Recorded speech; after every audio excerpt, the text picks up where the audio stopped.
नमस्ते सर्वेभ्यः। मम नाम प्रसिद्धि। अहं श्रीरामगणस्य छात्रे अस्मि। अहं कथां कथयामि।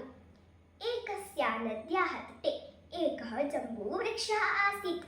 तस्य शाखायाम् एकः वानरः वसति स्म।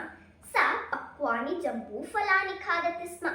एकदा एकः मकरः नद्याः तटम् आगतः। वानरः मकरस्य कृते पक्वानि जम्बूफलानि दत्तवान्। सा मकरः कतिचन जम्बूफलानि स्वयं खादितवान्, कतिचन भार्यायाः कृते गृहं नीतवान्। तस्य भार्या मकरा प्रति उक्तवती, अहं जम्बूफलानि न खादिष्यामि। अहं तस्य वानरस्य मधुरं हृदयं भक्षयिष्यामि। अपरस्मिन् दिने मकरः पुनः तटम् आगतवान्। सा वानरः प्रति उक्तवती, मित्र, मम भार्या त्वां गृहं निमन्त्रितवती। आगच्छ, मम पृष्ठे उपविश, अहं त्वां तत्र नयामि। वानरः पृष्ठम् आरोहणं कृतवान्। नदीमध्ये मकरः अकथयत्, मम भार्या तव हृदयं खादिष्यति। इदं वचनं श्रुत्वा वानरः चकितः।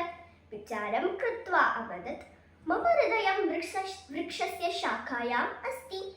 पूर्वतत्र मम नयतु, तत् स्वीकृत्य आगच्छामि।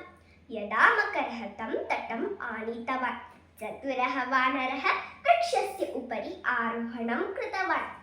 मूर्खः मकरः निराशो भूत्वा स्वगृहं गतवान्। धन्यवादः।